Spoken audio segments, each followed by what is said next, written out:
Hello guys and girls, and welcome back to the racing line for the final round of the RLTC Championship powered by GT Omega Racing.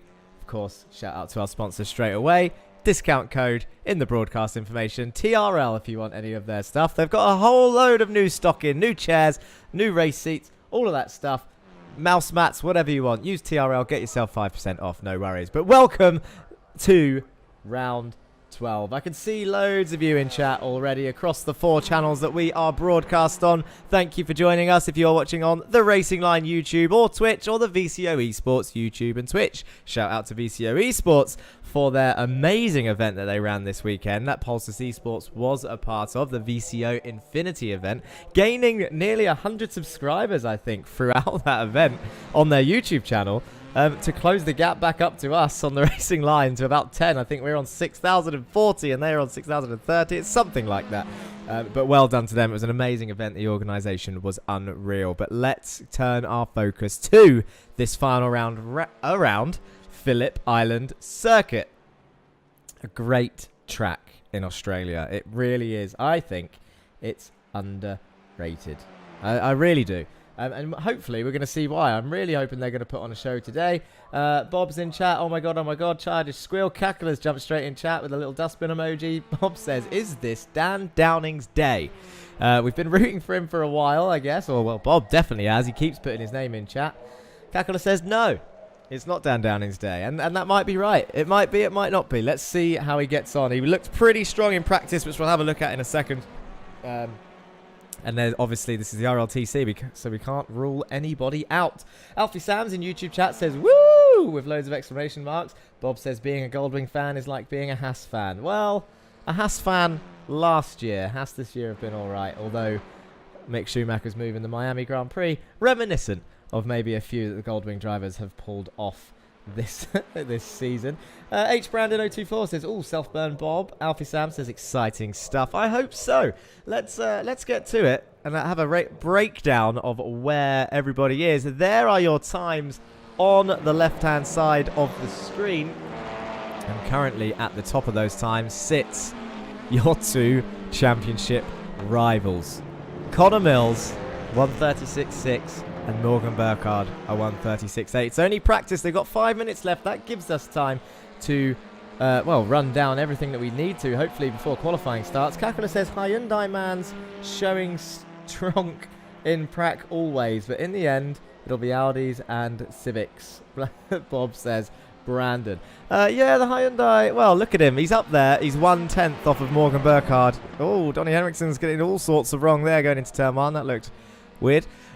We got 28 drivers out there as soon as Jameson Huffman's name goes on that board. 2 drivers missing. Christian Ribeiro let us know. Stephen Fry as well, of course, let us know. Good luck, everyone. It'll be Mills' day, says Kakula. So he is rooting for the Pulsus boy, but Morgan Burkhardt, who's pulled over on track up there, let's say he's had a stronger backing from his teammates, I think, throughout the whole season. Not to say that the Pulsus boys have done nothing. It's more that Jake has always been up there in that top end, whereas the others maybe have struggled. Let's go through. Let's have a rundown of the points. Of course, this season has been absolutely insane. And just to go through where we've been, we had a media day at Alton Park, round 1 and round 2 in the UK, Donington and Knockhill. We went to Zolder and Zandvoort for round 3 and 4, round 5 Hungaroring, round 6 was Imola, and then we flew over to America for the triple stint over here. We started off in Canada, Canadian Tire, Watkins Glen, drove all the way across the States over to Laguna Seca for round 9, and then it was the flight tour. We went all the way back down. Where did we go? We went to Brazil for Interlagos, one of the best rounds we've seen all season. It really was incredible racing at round 10 Interlagos before we flew all the way back across that ocean to Japan for the last round. You saw the foggy round of Twin Ring Motegi, and it was a nightmare for Connor Mills, but it was a godsend for Morgan Burkhardt as it closed the championship right down, and then we flew south to Australia for today, which is Phillip Island, all the way down in Melbourne, and then next week we'll drive to Bathurst for the final fun day.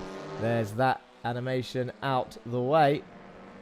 It really, I'm a little bit excited for this, but I'm also a little bit worried. Let's go through those championship standings. We've got a few minutes yet. Teams championships. Pulsus eSports are your team's champions with 1 round to spare. They've taken it. They are 380 points ahead of All Sports Racing. And the maximum you can score in any round, the unlikely maximum score I should add, is 367. So that crowns Pulsus eSports this season's champions. All Sports Racing move up into second, 15 points ahead of Fear Factor in third. Goldwing look like they might be safe in P4 now in the standings, with Lurchus Academy and Meatball Motorsports separated by 52 points in 5th and 6th. The closest fight in the teams is P7, 3 points between ORD and Win It or Bin It. They're going to be really, really looking forward to this in P7 and 8, and then P9 and 10 look fairly secure. That is Masters Attraction in P9 and Lurchus Gaming in P10, which looks set to stay. Now, it's all about the drivers. Let's have a look at those drivers. Where are they? Here they are. And we'll go in reverse order just to try it out. Why not? Let's make it a little bit different. In 32nd and 31st, we have Christian Ribeiro and Jan Weiswanger 8 points away from each other, duking it out for the best reserve driver. But bear in mind, Christian Ribeiro has had 1 less round and is closing down on Jan. Jesus will pass Broberg today for P29 if he can score just 4 points over the 3 races, which should be possible. Dan Blake and Thornton are fighting for P27, 12 points between them. Teammates Henriksen and Agard in 26th and 25th with 385 points and 387, not only fighting each other, but the 3 up ahead, Karaday and Taki, who both have 392, and Fry, who's actually not going to be here in 22nd, so you would assume that all 4 of those would pass Fry today. Murray is looking to break the top 20 and chase Burns 4 points ahead of him. Then a big jump to Corpus, who looks solidly in 19th place with 467 points. Huffman also looks fairly secure in P18, but will need to make it on time to improve that. I think he is here. Fox, Gibson and Manenveld are separated by 1 point each, fighting for 15th place. LeQuay looking to stay ahead of all 3, just 6 points clear. Let's show you that. Let's skip forward. There we go. Where was I? So Andre and new race winner Kyle Ridley are looking fairly evenly matched in the late season with just 10 points between them for P12. Downing will break the top 10 if he can score just 10 points today to pass the super fast retiree Damian Harris. Vanol seems firmly placed in P9 with John Bailiff up ahead in P8 with 745 points. P7 Marcel Frisch has 771. P6 Dempsey and P5 Cranston are separated by just 2 points. Dempsey would be over the moon if he can snatch that off of him today. P4 Matsborg Anderson with 883, and perhaps a surprise P3 in the standings is Stephen King with 922 in the Hyundai. He'll be fighting it out today with Mats. Mats also needs 2 fastest laps and hope that Jakes gets none to claim the VCO fastest lap award. Jake currently leading that by 1 fastest lap. And then we get to our top 2. 14 points separate Mills and Burkhardt after 33 races. We have 3 races left tonight. They have 7 wins each, and it all comes down to this round. But Connor will be starting race 1 from the back due to a quali ban, so he has a lot of work to do, whilst Morgan Burkhardt just has to take advantage and perhaps the championship lead after race 1. We are all eagerly awaiting these two to fight this out on track, and hopefully teammates of the drivers won't cross any lines to affect this epic championship we've had thus far. Welcome to Phillip Island for the RLTC finale. It's about to go down, in the words of Kevin Hart. I knew that was going to happen every time it changes over. Let's get rid of that and look at them all come out using the long pit lane. Oh, Eric nearly went that way. There we go. Some nice pit lane cams as they all head out into qualifying.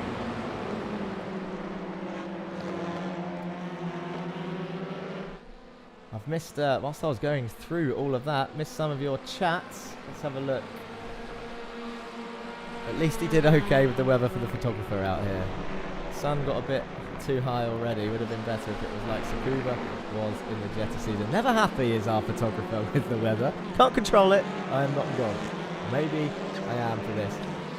Help this man out. Can't believe it's the finale already, says Eloise Simpson. Mills doing launch practice on the pit road. Really going for it today. And you know what, Kakalo, he really is.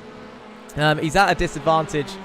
He really is starting in last place. He's going to be starting at 28th. He's got a quali ban, so he's not out on track, which means all eyes are going to be on Morgan Burkhardt for quali, who's currently, they're doing what they did last time. All three of the eSports boys are together on track in nice clean air, so no one's going to get in the way of those two. He's really throwing that Audi around. Look at the weaving he's getting. Look at the heat he's trying to get into those tyres.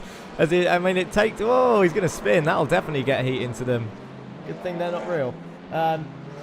Mills doing launch practice. It's all gone by so quickly, says Alfie Samson. Brandon says, will we get a Mills last to first race? Mills is right quick though, so he legit might. I'm not sure about first. It's going to be tough. There's some quick guys throughout this championship. As King sets the first time of 42.9. He's done well to go straight up there. John Bailiff straight behind him. 2 Pulses, 1-2. I don't even know. I'm guessing these guys aren't on their lap because they're weaving around like nobody's business. Let's go on board with the championship chaser, Morgan Burkhardt, as he comes to the final corner now. And he will take us for a journey of this circuit. But he looks to have let Jake Cranston by. This has not been planned well if he's had to lift off before going on this straight. He's going to be very close to Jake heading into turn 1, but they come around this flat out long left final corner where it's really easy to dip a wheel in that grass on the right hand side, and if you do that too much it will pull you off to the right hand side out towards the wall. You then come over to this left hand side here, chasing down his teammate, getting all the slipstream he can into this fast right hander. Look at this, just a lift in 6th gear. Oh, down into 5th, gets it turned in and then accelerates through. Nice and controlled here, and then tricky braking where the rear end gets lost, as Jake perfectly demonstrates there as he sends it off the circuit. He is on the grass, he's still not back on, he's still not back on, he is well and firmly off. I don't know if he's in the wall, he is bringing it back on slowly, but Morgan Burkhardt is now released to continue his lap. Round this flat out left-hander, very tricky corner we just saw there. Turn 2, we'll be seeing a lot of people claimed by the dirt there. We've then got this tight right-hand hairpin, a lot of sends. He looks like he's gone wide. I don't think he's committing to this lap. I don't know where Jameson is. I think he must be right behind him, I guess. He's definitely going slow through this section. He's keeping it in 4th. Doesn't sound like he's throwing it around in his usual style. Yeah, look at that. He's not even accelerating fully through here. So he has abandoned his lap as he comes up through this section. And this is pretty much where we joined him. This next left-hander is where it gets tricky. They come up here at a rate of knots and really do have to throw it in. Just like turn 2, the camber throws them off on the grass on this side. If he gets a wheel on there, and it will pull you down towards the hairpin. Just here, this right-hand side hairpin. He's going to let both of them go again and try and get slipstream from Mr. Cranston. He's going to do everything he can to get his teammate Morgan Burkhardt on pole position. 6 minutes left of qualifying, and we just went round for a lap with these guys, but I think it's time to look at someone else because Mats Borg Anderson currently has put it on pole position. There he is, hiding behind Jesus Amundere and the Lurchus Gaming Hyundai. They're going to go side by side in quali. Why not? He's already posted his fastest lap time. Why not waste time by racing in qualifying? Mills is right quick. Oh, I've read that already. Kakula says, I predict last to top 12. Well, he can get there. He can get to top 12 for sure. In terms of points, you get 44 points for a win. So let's assume Morgan Burkhardt is going to win race 1. He's currently 14 points behind Connor Mills. If Connor Mills can get up to 6th place, it's a big ask, but 6th place, they will be even on points going into race 2, and Connor Mills will be starting on pole position. So that, ideally for him, is where he's going to want to aim for. P12 for race 2 would be a godsend for him if he can't get to P6, but it all depends on what happens really and where Morgan finishes. And we're going to try, and I'm hoping chat can help me out as well, on trying to keep track of who is where in terms of the points. And I can show you the point system if anyone is confused. Just remember, it's 44 points for a win. And that's where I think Morgan's going to be. But at the moment, he hasn't got his lap in. He's in that final sector of the lap. John Bailiff has gone fastest with a 37.2. We saw 36s in practice. Where is Dan Downing? People were rooting for him in the Goldwing Hyundai. There he is on circuit. He's in P5 currently. And I tell you what, look who's also up there. It's Taki in the Lurchus Gaming Audi there. Following Jesus Amundere. Please, on the final round, I don't want to put the commentator's curse on, but just one time. We're here in Australia. It's the final round. Can that poor man, that Malaysian driver who gets up so early, just have a good round and actually finish. As Morgan Burkhardt does put it on pole position with a 1:37.2, and Connor Mills will be fuming. Not fuming. He'll be a little annoyed, I guess. Jake Cranston absolutely not caring about his qualifying, although he is in P5, but fully towing along his teammate to get him that advantage. The Audi start, as we know, is strong, and he'll pull away probably quite nicely from Mats Borg-Andersen and John Bailiff, who currently sit in second and third, although Andy Fox might be one to watch. And Stephen King, where has that come from? Stephen King in the Hyundai, a 1:37.244. He's on pole position, provisional pole, 7 minutes. There's 3 minutes left. Morgan Burkhardt is going to have to put another lap in, but King will be absolutely over the moon with that. And All Sports and Pulsus on the front row. He's surrounded by 2 of them. I said that the Pulsus teammates have not done much for Mills this season. Have they saved it all up for this final round? He's surrounded by them. Cranston's 2 cars back behind Anderson and Fox. So that is crazy. Matalenius 2 is in VCO Twitch chat as usual. Hello VCO, he says. Of course, welcome. And I tell you what, looking at those viewing figures, this could be the most watched round of the season. And I don't blame you, because it is, I'll tell you what, it's bloody close. It really is close. And those stats are skewed slightly because for some reason the VCO eSports YouTube stats are not coming up at the moment, but I know there's people there and it's definitely working as Burkhardt goes back to pole position with a 37.0. That is a fast lap time. Let's try and read this name. Diragorgon also says VCO in chat. Thank you for joining. Thank you for saying hello. Morgan Burkhardt, championship chaser, is P1. King and Bailiff P2 and 3. So he's still got the Pulsus boys behind him. All 6 drivers being watched very closely for contact and silly moves that might have to be dealt with after the race, which I hope it doesn't come down to that. Biggie Morello says this series needs to be twice as long. Kakula says no. I've got a feeling. I don't know if Kakula's just tired from his 24-hour event over the weekend. He doesn't seem to be enjoying himself today. Come on, Kakula. We've loved having you across for the season. And obviously, anything you do. Great photographer, by the way, guys and girls who are watching. With 1 minute 10 left on the clock, I'm not sure if anyone's going to beat that lap time. Morgan Burkhardt might have done everything he needs to do right now. 7 wins each, these 2 drivers going at it. It's been absolutely crazy. In terms of cars, all the cars have had fixed setups, fixed sprint setups, which people thought have disadvantaged the Hyundai across the season, especially after the update. And I think if you look at the stats overall, even though the racing's been tight between the 30 drivers, the Audi does come out on top of the cars. It's got 20 wins this season and 55 podiums. Only 3 poles and 10 fastest laps. The Honda has 10 wins, half the amount. It's got 30 podiums. It's got 8 poles, double the amount of pole positions, and double the amount of fastest laps with 20. And the Hyundai comes in last with only 3 wins, 14 podiums, and 3 fastest laps and no pole positions. And it doesn't look like King is going to be able to do it today, or Dan Downing. 1 second to go on qualifying, so neither of them are going to make it to the line, and that is a crying shame because they might have been up on their lap times and they didn't get to finish. So here we go then. Heat 1 is go. Let's have a look at that final grid. Morgan Burkhardt takes pole position, then he'd done everything he needed to do. Stephen King and Mod Tacky in P3. Mod Tacky is in P3. John Bailiff P4. Mats Borg-Andersen P5. Andy Fox, Jake Cranston, Dan Dowding, Jerry Agard and Carl Ridley in the top 10 again. Andre Majorek and Carl Ridley, remember, are fighting for position in the championship. They're next to each other on track. Duncan Murray's a respectable P12. He should be happy with that. Marcel Frisch, Joe Gibson, Kieran Dempsey and Donny Henriksen down to 16th. Ike Lequay, Jameson Huffman in 18th, Dan Thornton, Dan Blake, Sam Van Ol, Stephen Burns, Corpus and Manetveld round off your top 24. Weisfanger, Jesus Amundere, Caraday and Connor Mills is in 28th place. Well, he's got it all to do, hasn't he? He really, really does have it all to do.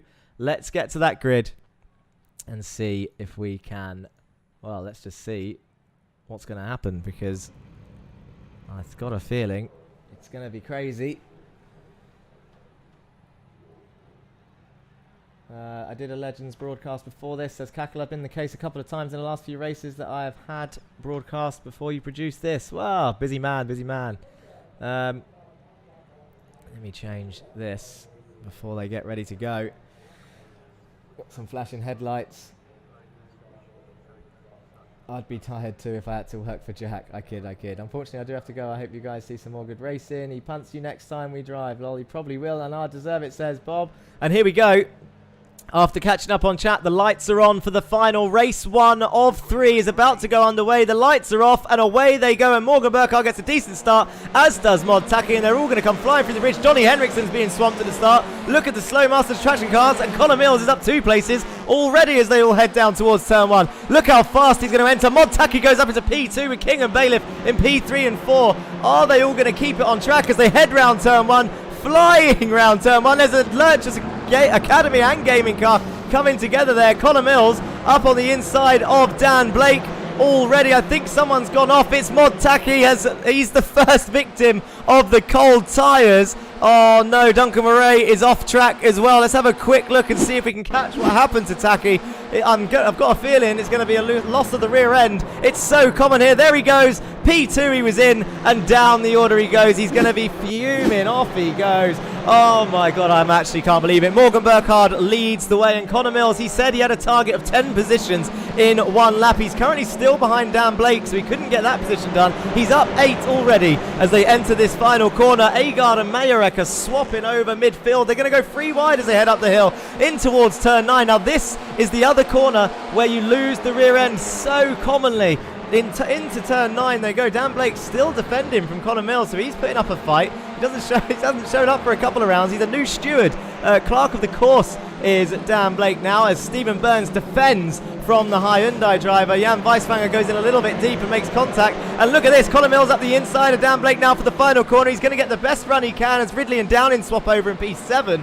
And now he's behind Stephen Burns. He needs to get that Stephen Burns before he crosses the line to hit his target of 10 drivers. I'm not sure he's going to do it, or will he, with the slipstream. He's going to aim. Sam Van Olst is off on the grass. He's practicing his rally driving. And now look, which way is Connor Mills going to go? He's going to cross the line, left or right. Connor Mills on Stephen Burns as they head down towards turn 1. Stephen Burns is looking down the inside of Dan Thornton. That's going to be brave. It's a very fast turn as Dempsey and Downing are swapping over. Someone, I think, has gone off again. There's a lot of smoke into turn 1. Stephen Burns on the inside still. Connor Mills going to look to the outside. No, can't get it done. He is going to be flying through. Stephen King and John Bailiff will be laughing that Tacky went off so soon, because now these two are solidly in P2 and 3. The championship is done. So they don't really have to do anything apart from maybe try and hinder the field to help Connor go up. And 3 purple sectors for that man.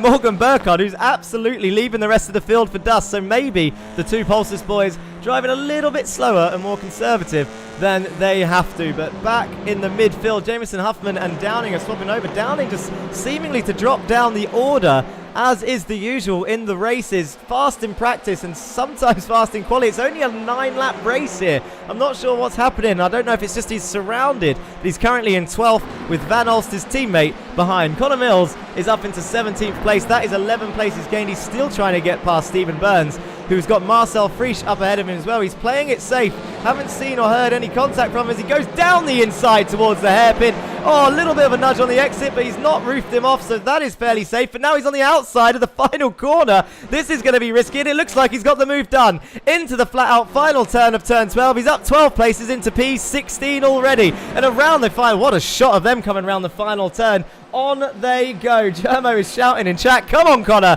He's up into P16. Marcel Friesch is next on the list in the Hyundai, whilst everyone is racing away. Look at Jameson Huffman on the inside of Dan Downing as they go in towards turn 1. That is a hell of a brave move.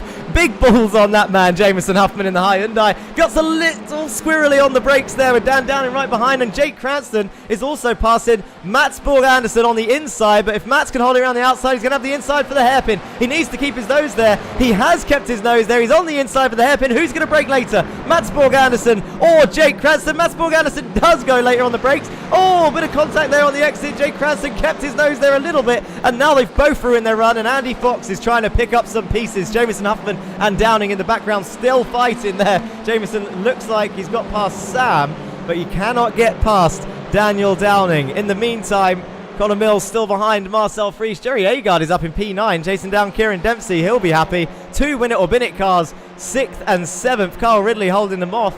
Wow, what a race we've got so far. 1:37.5, the fastest lap for Morgan Burkhardt here on lap 3, about to approach lap 4. He's 2.7 seconds ahead of Stephen King, who's still got John Bailiff behind him for protection. Mats Borg Anderson, though, still holding off Jake Cranston as they come round turn 11 into the flat-out turn 12, and Jake Cranston looks like he just got a wheel on the dirt there. This is what it looks like from his point of view. Have a look at how strong the slipstream is here, because he is absolutely right behind Mats Borg Anderson. He's going to follow him down towards the line.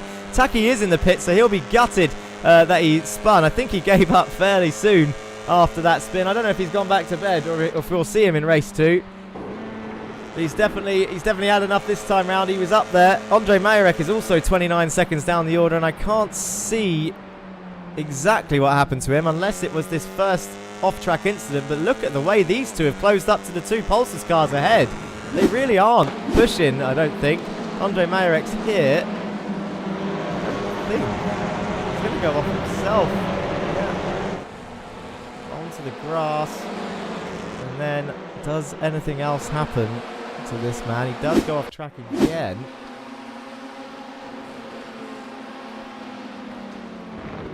Oh, big twitch into turn 1, and there he goes, keeping the wheels spinning, gets it out the gravel. I think Taki also had a second incident. Whoa, this is what happened, and there we go. That is what happened to Taki and Andre Majorek, and that will be why we see him in the pits. And this is what it looks like at your top end. Connor Mills now up into P15, so they've both passed Ika Lequay up near the front.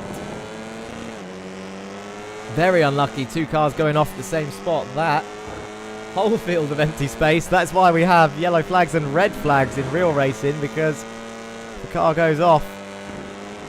You need to hope that another car doesn't go off there. Mats Borg Anderson. This is his view. In fact, let's go inside his car. He's got the slipstream. He's got a double toe, and he's going to have a look down the inside of Stephen King into turn 1. He does. Look how late he brakes, slides it through up into P3. That was a very brave move. I didn't expect to see so many people going for it. As Jake Cranston sticks his nose on the inside of 2, makes contact with Stephen King. That was very naughty. And then he hits Mats Borg Anderson, and Stephen King, the opportunist, is going to go around the outside and get the position back. He's not happy with that. He swerves to show his discomfort with the contact from Jake for sticking his nose in turn 2. And Andy Fox is going to go around the outside of the all-sports driver and have the inside for the hairpin. But he's going to need to outbrake the Honda as Stephen King squeezes Jake to the outside. And Jake goes off the circuit at first look. That looked a little bit naughty, but let's see if we can have another look at that. Can we get another view as they head down towards the hairpin? Oh, it wasn't. It was just a little bit. He got scared. We've seen that. That was a very Valtteri Bottas, George Russell move. He got a little bit scared of Stephen King's twitch on the braking, broke on the grass, and off he goes. He's now down by Jameson Huffman. But if anything, that might have helped. That might help Morgan Burkhardt at this stage, because Connor Mills is currently in P14. He's side by side with Joe Gibson. Joe Gibson's had a nightmare because he was in P10, and he's just been passed by Connor Mills as he heads down towards the hairpin, who cuts across. So I wonder what happened to Joe and why he's lost a few positions there in that phase of the race. But he's up into P13 now, is Connor Mills. Chasing down Sam Van Olst next on the target board. Lap 6 of 9. He's only got 3 laps left. It is feels like quite a short race here. I'm sure we'll be hoping that it's longer, as Kieran Dempsey and Carl Ridley are going to go side by side down towards turn 1. Here they go. Kieran Dempsey's on the inside. Carl's going to try and hold it around the outside. I love the way they slide round turn 1. It's very fast. Kieran Dempsey holds the inside. He's going to defend turn 2. And Carl Ridley slots in behind. They slide wide. Carl Ridley's going to get the switch back on the exit. He's got his nose there. Kieran Dempsey goes wide. He needs to be careful not to run too wide. Carl Ridley now on the inside for the next corner. They're heading down towards the fast left. They're swapping positions left, right and centre. Kieran holds it around the outside. He's on the inside for the hairpin. Who's going to break later out of these two? It's going to be Carl Ridley in the Honda, but is he going to go deep? Oh, look at that. Little bit of contact. Turned in a bit early, did Carl Ridley, but they both survived and live for another day. Dan Downing, I think, is still fighting Jameson Huffman here for whatever position this is, and I think they went off track. Dips a wheel on the grass. So Dan goes off by himself, and then Jameson, try sending it round his outside and also goes off by himself. Comes back on, and look who is behind them. That is Connor Mills behind all of this, kicking off as Sam Van Olst, I think, may have just been ran off there at some point. So he's going to have to be careful around this lot, because this is where the racing gets feisty. Jameson Huffman will be being watched as he kind of screws Sam there. He went to look around the outside, and that moves Connor Mills straight up into P12. Dan Blake is going down the order. He's gone off track, so he is tumbling down. Sam Van Olst right behind him. I'm surprised he's not flashing his headlights yet, but Jameson Huffman, an all-sports racing car, is the one in front of Connor Mills. Mats Borg Anderson and John Bailiff are going at it at the front. Second and third place swapping over. Bailiff has lost out. Mats Borg Anderson goes up into P2. Connor Mills is going to look down the inside of Jameson Huffman into turn 1. Brave stuff, can't quite get it done. Jameson's been strong there in the Hyundai. Sam Van Olst looks to the outside of turn 2. We need to keep an eye on this. Sam Van Olst has gone deep. He's on the grass and he's spun. Watch him go down the order now as Jameson comes under pressure. He's trying to get P11. There's a few laps to go in this race. Jameson is just going to try and hold him up as best as he can. Is he going to defend into the hairpin? I think he might have to. Connor Mills can't get the switch back there. They're fully overlapped. Jameson Huffman gets it stopped nice and easily. And then look at the exit that Connor Mills gets. Jameson carefully weaving his way through, and he's gone wide on that hairpin, and he has to give that up. He's tried his best, but Connor Mills has been released, and now we have to keep an eye on this next hairpin. It definitely looked like there was room there, and Jameson broke late, and Connor Mills rubs his way through. But we need to keep an eye on them as they head down towards the hairpin, because this is where it could get dangerous. Down they go, and he's kept it safe. Jameson. So he's up into P11 now. Onwards to Jerry Agard as they approach lap 8 of 9. There's 2 laps left. Connor Mills is up into P11 from 28th place. He's up 17 places. This man is on fire. I would like to have just another quick look at this. Jameson weaving as best as he could, and look at that. He just went a little deep, and there was room there. And you could see Jameson turn that left wheel into him to try and hold him even tighter than already was there. Door was open, says Martin in chat, and I fully agree. I mean, it was ajar, shall we say. I wouldn't say open, but it was ajar. Enough for a car to put through. In Connor Mills' words, a double-decker bus. But Jameson can't be disappointed with that. He's shown up. He's missed a couple rounds. And he definitely held him up. 1.7 seconds to Jerry Agard, so he might have done the job he needed to. Dan Downing is setting purple sectors up here in P9. There's a bit of contact behind there as well, as these guys start getting feisty. Marcel Friesch now on top of this in P12. Jameson Huffman, Stephen Burns, and Joe Gibson all there fighting for this potentially future reverse grid pole. Remember, the top 6 get reversed in the first race for race 2. So at the moment, Carl Ridley is your man starting on pole, 3 seconds back from Fox. He's got Dempsey right behind him and Jake Cranston. So Kieran Dempsey's trying to find that pole position for race 2. The new race 2 winner. He's won 2 race 2s, I think he has. He went from winning nothing in all 3 Racing Line seasons as we go on to the white flag lap to winning 2 in a row. 2 rounds in a row. Kieran Dempsey, here he goes. He's looking down the inside of turn 1. We've seen a few people pull this move off. Carl Ridley's on the outside. He's in a bad spot, but can he hold it around the outside of the purple Audi? He's going to give it a goddamn good go as they swoop into turn 1, and Kieran Dempsey does move up into P6. Connor Mills still 1.2 seconds back, so you've got to say Huffman has done a decent job to try and stop him from gaining any more places. Jake Cranston, though, in P8, so he's got another all-sports car to dispatch of. Get your maths out, people, because Morgan Burkhardt is about to take 44 points. And Connor Mills, I think, is looking... Oh, Carl Ridley's coming back. Looking like he's going to finish in 11th.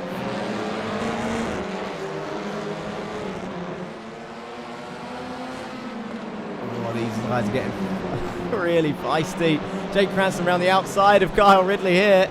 And he's going to get it done. That is a brave move. Jake Cranston around the outside of Kyle, and now he's going to have a rundown towards the turn 9 on Kieran Dempsey. Tries to go left, tries to go right. He's going to have a look down the inside of turn 9. Is he going to make contact again? He has to be careful because he's on many, many penalty points, is Jake Cranston. It doesn't matter who he touches. He really does need to keep that car under control. Kieran Dempsey goes a little bit deep, but he's going to get the best exit he can. Morgan Burkhardt is going to come around the final corner. We're going to have to cut away from the battle because look at this, 6 seconds in the lead, and he is going to come across the line to take the race 1 win. He's done all he needs to. He flashes his lights. Mats Borg Anderson across the line in P2. John Bailiff, Stephen King and Andy Fox in P5 he was. Kieran Dempsey does come home in P6. Jake Cranston, look at that. They were all close, and Connor Mills there in P11. P11. Great stuff. In terms of points, just in case you wanted to see, P11 was 20 points. Morgan Burkhardt scored 44. So he's gained 24 points on Connor Mills. He was 14 points behind. 10 points in the lead, if my maths is correct. 10 points in the lead is Morgan Burkhardt. Crazy stuff. Keep that in mind for race 2. You guys remember that because I will forget by that time for sure. Morgan Burkhardt, by my calculations, is currently 10 points in the lead of the championship for the first time in a long time. Let's have a look at that grid for race 2 because we're going straight in. Kieran Dempsey does take pole from Kyle Ridley at the last lap. Andy Fox, P2. Stephen King, John Bailiff, P3 and 4. Mats Borg Anderson and Morgan Burkhardt in P6. Cranston, P7. Kyle Ridley, Dan Downing, Jerry Agard, Connor Mills and Marcel Friesch round off your top 12. Huffman, Burns, Gibson, Van Olst, Murray, Lequay, Henriksen, Manenveld in down to P20. Corpus, Carraday, Weiswanger, Thornton, Amundare, Blake, Mayerek and Taki round off your field for race 2. They are about to start.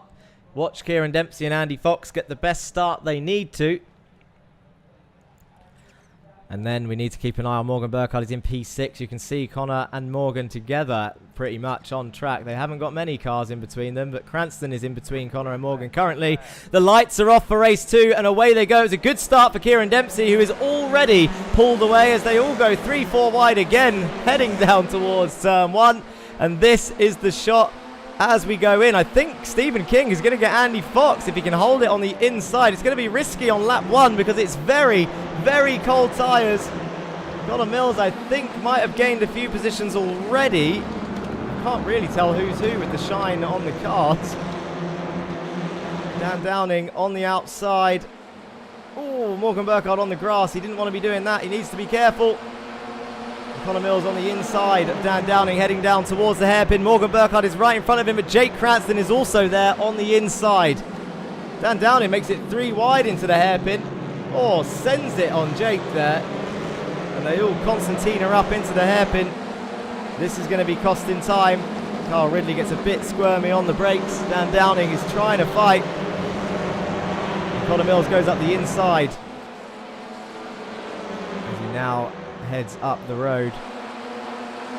And Duncan Murray in the background there in the wall. And Dan Downing is keeping this position. He's absolutely fought it back in the Hyundai. The straight line speed coming out. Stephen King is making moves for P2. Andy Fox, has a bit of a nudge up the inside of the hairpin. John Bailiff is there also. So this is where the cork in the bottle is going to be. Watch Kieran Dempsey pull away from this because you've got 2 Pulsar cars trying to help their teammate out as much as they can, but then you've got 2 All Sports cars also there. He's got to get through all of them. Has this man Connor Mills in P9. Kyle Ridley is next up. Mats Borg Anderson is way off track, comes flying back on. I think he's going to try and put his car on the inside of Jake. He doesn't, as Kyle Ridley goes to defend from Connor Mills a little bit late down towards the inside of turn 1. And then Mats Borg Anderson is going to try and hold it around the outside. Can he do it? I think he is going to get that done. And watch this. Dan Downing is going to come back up the inside as there's a bit of contact between Kyle and Connor there. Kyle does keep it on track. He's going to go up the inside of turn 2. And I think he's going to get the run out. He's going to see the All Sports cars up the road. Mats Borg Anderson won't make it easy either. And Dan Downing has got some immense speed as Mats Borg Anderson comes through in P7. What's it going to look like into the hairpin? Connor Mills on the inside. He should be able to keep this. Mats Borg Anderson, I think, went a little deep. There's a bit of contact there.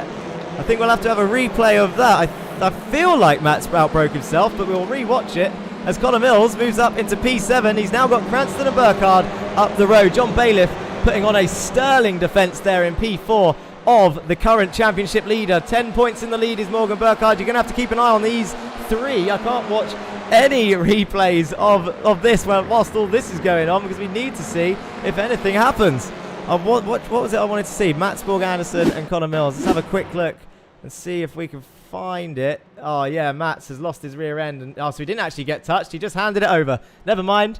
So that, as you were, carry on. And this is what it looks like. We're only on lap 2 of 9. 10 points in the lead. Morgan Burkhardt is currently in P5. Connor Mills, P7. And King and Bailiff are doing all they can. Andy Fox is up there trying to fight for P2. Stephen won't want to take too many risks. But Andy Fox is going to want a podium, and he needs to not mess it up. I don't think he's got a podium this season. This will be Andy Fox's first podium if he can bring it home this time. He needs to keep the rear end under control. But these guys will be feeling the absolute pressure. Pulse eSports and All Sports Racing, 34 races into a season.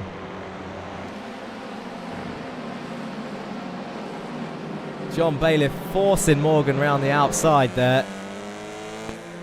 Just trying to do everything he can. This is what it looks like from the top of Morgan's car. And something that's also happened to Fox, who's dropped back from King. But behind all of this, with purple sectors and a fastest lap, is Connor Mills with a 1:38.0 is the fastest lap of the race so far. Andy Fox touches the grass as he heads in towards turn 9. He might end up going wide as a result of that. Nick Danger says, no better wingman than Jake. Well, you've definitely got a point there, as Jake is being very clever about where he positions his car. But at the moment, it's a full roadblock. You've got the Honda of John Bailiff, Pulse's Honda of John Bailiff holding up Morgan Burkhardt in the Audi, and the All Sports Racing Honda of Jake Cranston holding up Connor Mills in the Audi.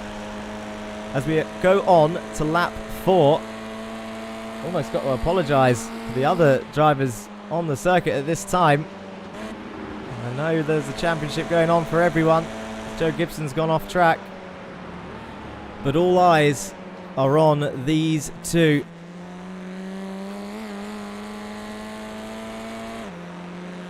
As the sun is rising here in Phillip Island. The dawn of a new touring car champion. It is tense. It really is tense, Jermo. He has a look to the inside, does Connor. He tries scaring him. Morgan forced to the outside again. Jake's going to need to be careful, watching his brake lights. He doesn't want to be brake checking in the apex. Look at that. Connor goes to the inside of the hairpin once again. Doesn't quite pull it off this time. And Jake's made his one move to the right-hand side. Connor looks like he might have the run to the inside of turn 9, and Jake is going to come across his nose. That was very close. He's taking risks, is Cranston, but he's doing everything he can, as legal as he can. As they enter turn 9, he's going to look to the inside of the hairpin. Doesn't come off this time as Connor tries to send it around the outside. That's not going to pull off this time. They are doing all they can. And you've got to bear in mind, so they're in the top 10. Right? Each of these positions is only worth 2 points until you get to the podium spots. So, if Mills passes Cranston and finishes behind Burkhardt, Burkhardt pulls away another 2 points. That would be a 12-point gap as they head into the final race. That's quite a big gap with one race to go. If Connor finishes ahead of Morgan, the gap goes down to 8 points, which is actually still quite a decent gap. They're going to need some cars in between them. They can't finish next to each other. 44 points for a win and 40 points for second. It's only a 4-point difference between first and second.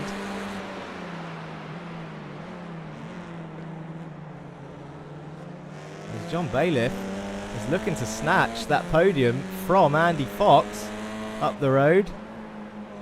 And Andy Fox, let's not forget, Andy Fox is fighting for his first podium, so he's going to be defending like an absolute lion to keep that third place. I just can't... I don't know what to do. I'm sat here, I'm absolutely helpless. Everything we need to watch is happening. Jan Weiswanger, for goodness sake, is in P17. That's got to be his best race position for a long time. Huffman and Lequay have retired, and look at that. Connor Mills down the inside of the hairpin. He's on the outside of the final corner.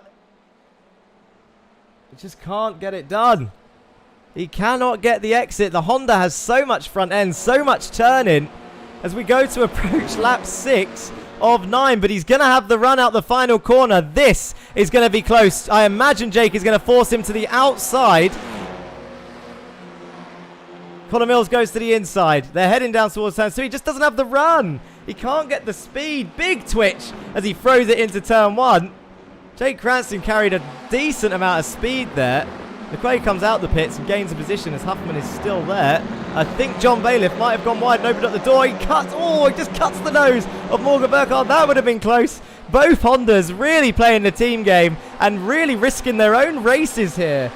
This, yes, that is right, Brandon. Desperation laps incoming indeed. Andy Fox is doing an absolutely fantastic job in P3. They all go deep in the hairpin, and Jake Cranston makes a move on his teammate, and Andy Fox moves over, and now Morgan Burkhardt's going to have the inside to the hairpin on John Bailiff, but Morgan Burkhardt is going to try and gain this position. There's contact between Jake and Connor.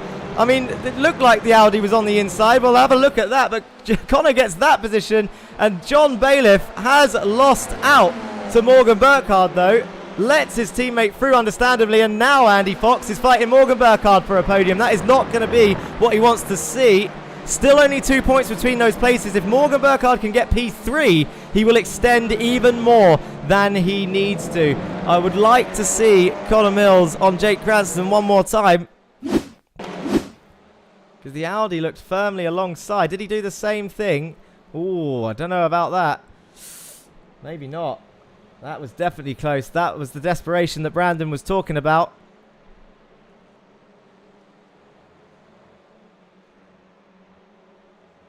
Oh dear, oh dear. Let's have one more look.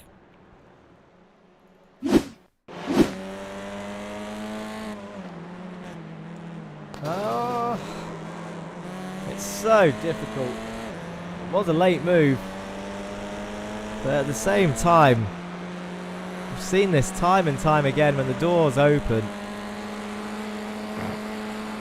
One more look.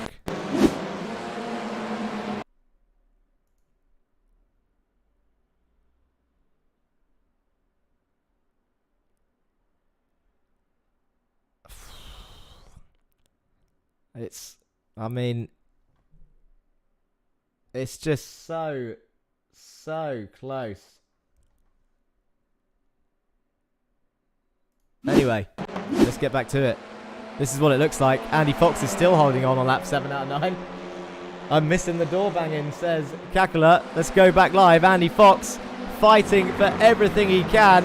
And your two championship rivals are finally next to each other on track on lap 7 of 9 of Phillip Island. And Morgan Burkhardt shoots down the inside of Andy Fox. There was the punt. There's the desperation. He's going to have to give the position back, and he knows it. And it all Constantina's up as people are trying to take advantage. Jake Cranston's on the inside of the final corner. Morgan Burkhardt does give up that position, but he's going to let Connor through as well. Connor Mills on the inside of the final corner. Mats Borg Anderson's off on the final corner. Look at him drift wide on the dirt. Morgan Burkhardt, and now Cranston's through. He's going to be trying to attack Connor Mills, who's going to look around the outside of Andy Fox for the podium position. This is going to be absolutely crazy. He's risking it all around the outside. Andy Fox is absolutely going to keep it there on the inside. Connor Mills is going to have to try and keep it on track. He does. Jake Cranston is still there. Andy Fox on the outside of turn 2. Jake Cranston's going to try and come through as well. Andy Fox can see it disappearing before his eyes. Jake Cranston gets a touch from Morgan Burkhardt. Andy Fox gets a touch from Jake Cranston. Connor Mills is in P3. Morgan Burkhardt is down to P6. If I was Jake Cranston, I'd give that back to my teammate to minimize the gap, but I think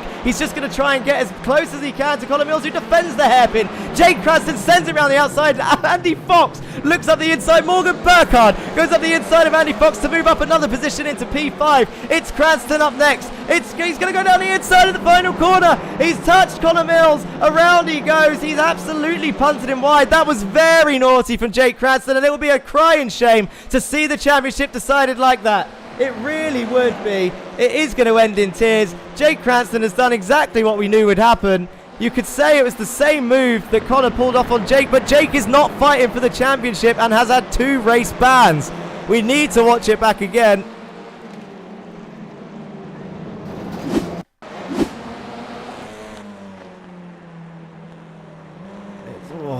It's so touch and go. So touch and go, but Burkhardt is now up into 3rd. Andy Fox drifting it round that final corner. And we're on lap 9 of 9.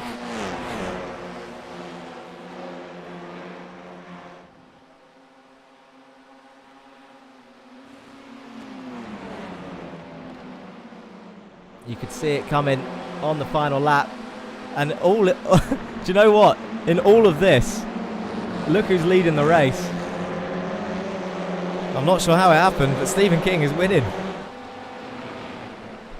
Kieran Dempsey is in P2. This is what it looks like at the front. And I can't actually see where the move happened.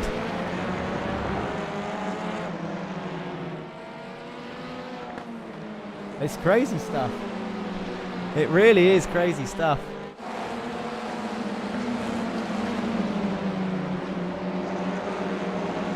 I mean, I think Jake needs to give that up realistically, but like you said, it could be the same move.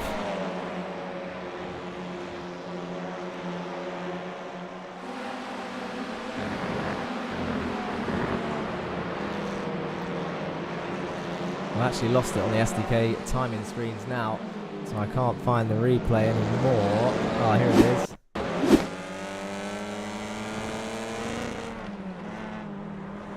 Do you know what?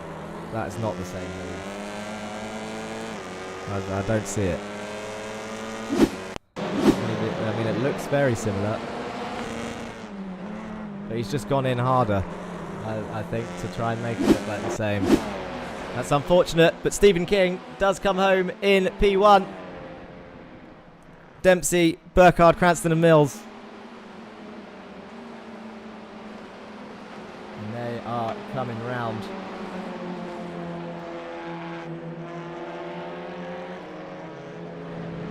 Results will be on your screens shortly, but Stephen King out of nowhere. I don't even know if I can find this replay of when he got the lead, because it was all just happening. I think this is it.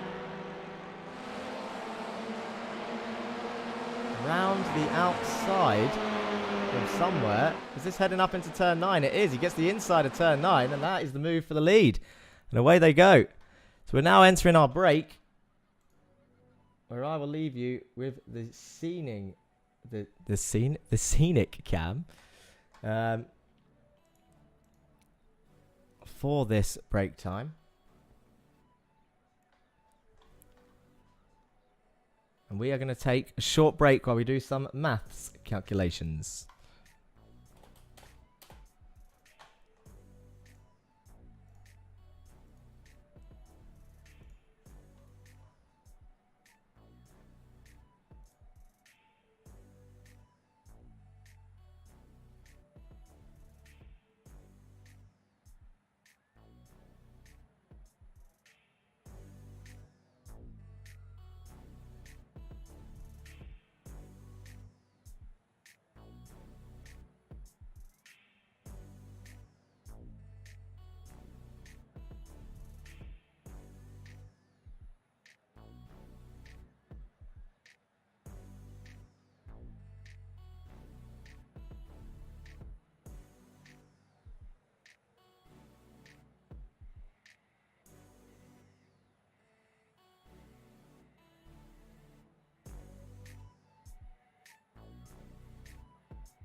Welcome back, people. I'm sure you can see the results on your screen from race 2. And thank you to all of those of you that are watching on the Racing Line YouTube and Twitch. The warm-up is about to end, so it's going to go over to gridding time. Oh dear, feisty racing, and we knew it was going to happen. We just wasn't sure how as we go to our grid of the final race of the season. And here they are. And it's Mod Taki on pole position. Mod Taki and Marcel Frisch, Stephen Burns, Jerry Agard, Matt Sanderson, John Bailiff, Andy Fox, Connor Mills, Morgan Burkhardt, Kieran Dempsey, Stephen King and Carl Ridley. Crazy. Donny Henriksen, Dan Down in San Vanolst, Andre Mayoret, Corpus, Weiswanger, Blake, Thornton, Gibson, Manintveld, Caraday, Amundere, Murray, Lequay and Huffman. And you will notice Stephen King today at 11:17. Yesterday was my warm-up against Coanda. That's Cackler in chat talking about the VCO event. There we go. Well, that's our grid for this final race. And here we go for the final. I think, if my calculations are correct, as it stood, Morgan leads the championship by 15 points into this final race. It's a massive gap. If he can finish, if Connor Mills wins and Morgan finishes higher than 7th, I think the championship goes to Morgan Burkhardt. And away they go for race 3, lap 1 of 9, as they all get a fairly clean start, heading down towards the turn 1 fast right-hander. And Mod Taki has got the absolute start that he needs. This could be his absolute redemption for that Malaysian driver on our grid, who's very welcome as Morgan Burkhardt and Connor Mills make contact already into turn 1. Kieran Dempsey's on the grass. Can he get it stopped? There was a bit of contact there between the rivals, but Connor Mills is still on top. John Bailiff puts his Honda down the inside of turn 2. Morgan Burkhardt gets a little squirrely. That is Jerry Agard off. That is a Lurchers Academy off. That is some more cars off. There's an ORD off in the background, but I don't think it's a pile-up, so it's not going to be a safety car as Connor Mills defends from Andy Fox into the hairpin. Matsborg Anderson opens up the door again, actually, and lets him through. I think Morgan Burkhardt is being hounded by all of these cars. John Bailiff trying to get through. He's trying to push Matsborg Anderson to keep that position as Morgan Burkhardt tries to go around, is outside of turn 7, I think that is, or maybe 6. I'm not sure, I've lost count, but now Morgan Burkhardt is on the inside for this next right, and Matsborg Anderson is going to be able to keep his car there on the inside of turn 9 as they head up the hill to the squirrely turn 9, but can Matsborg Anderson get on the throttle? It's going to give Morgan Burkhardt, who swoops around the outside of the hairpin, the turn 9, down towards the hairpin. He's going to be on the inside as Matsborg Anderson squeezes him down to the inside, and John Bailiff absolutely trying to hold position. Connor Mills up the road in P4 with Marcel Frisch next and Stephen Burns up in 2nd place. This is looking good so far, but Morgan Burkhardt is in P7, which I think is all he needs to do.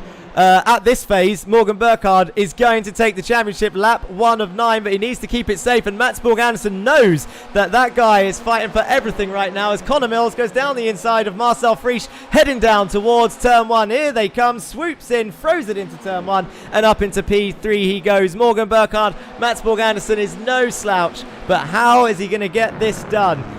Well, we've seen Matsborg Anderson make mistakes before, so I wonder if he'll wait for that or will he try and force one. John Bailiff in P8. If the gap is 15 points as it was, then it's going to be a tall ask.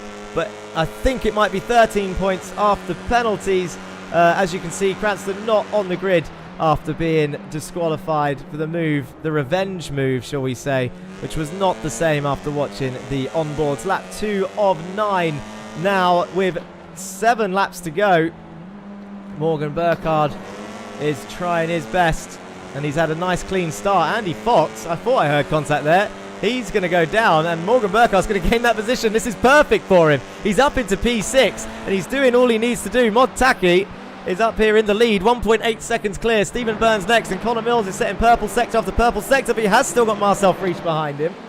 It's all up to Morgan to get that P7, but he is in currently P6, and I don't know if there's anyone behind him that can actually threaten that position. So I think he might be all right. It just depends on how he fights the rest of the field. All he needs to do is stay there. Does he sit there cautiously and bring it home? Or does he try and finish as high as he can? He's got Andy Fox behind him. He's got Mats Borg Andersen just up the road as Van Alst and Ridley are fighting it out back here. Side by side through the final corner. Yeah, go on then, boys. Why not? Give it a go. Andre Mayerek's back there as well. 2 positions behind. Remember, he's fighting Ridley for the championship. I can remember me saying that at the start. Donny Henriksen's up into P13, 14. He's trying to gain a position here on Ridley. He's definitely fighting in that Hyundai. Manenveld, who we haven't seen much this race, is on the outside of Caraday. He's got that move done. And here comes Duncan Murray. Is he going to hold it around the outside? He's going to give it a... Oh, good go, but Caraday can't keep it on the track, and that is Duncan Murray off. I mean, out of all the drivers to pick to go around the outside of turn 1, no offence to Caraday, but he's not one of them that I would try that move on. And I think these two are coming together at the hairpin once again. Mats Borg Andersen, he's going to try and close the door. He does.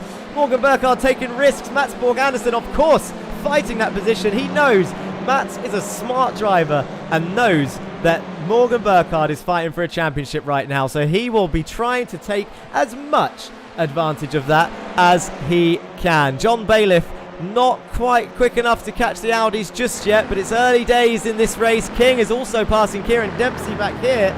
Is he going to go around the outside of turn 9? It's going to get very close as they go up to the crest of the hill, but Stephen King's going to have the inside for the hairpin, and that is another move for that Pulsar Hyundai. He has been doing absolute bits in that Hyundai. Maybe the VCO event has made him a better driver. He's fought against the best of the best for 24 hours over the weekend. He's back in the RLTC, and this proves why he was able to hold his own in that event at times. He's absolutely throwing that car around. Bearing in mind everyone was in the Hyundai in that event in the fixed setup series. Weiswanger and Amundere going side by side here into the final corner. Amundere trying to get the switch back on the exit. We haven't seen Jesus in a long time. I feel like he hasn't raced anyone in a while. Connor Mills is past Stephen Burns. And Mod Taki is next, 1.4 seconds up the road. This man needs to win the race. And I think Morgan Burkhardt, I don't know if my calculations are correct, to be honest, but I think Morgan Burkhardt needs to finish P7. If he's listening to this, or if his teammates are listening to this, do not take my maths as gospel, because we all know that my maths is terrible. So maybe do your own maths. Come back to me if I'm wrong. P6 would definitely be enough. I'm sure of that. If he can get P6, it's definitely done. But question mark over P7, because I'm not very good. Now, 1 second the gap. Burns on for another potential podium. Marcel Frisch in P4 with Mats Borg Andersen. This is a good race for Fear Factor. We remember are chasing down All Sports for P2 in the standings. And if they finish 4th and 5th, they might actually take that with them a driver down. Morgan Burkhardt has got Andy Fox. I'll tell you what, I said no one was going to pressure him, but Andy Fox is still very much there and not letting him get away. He's having a cracking final round. I mean, he'll be gutted about the podium. He very much found himself amidst the championship battle.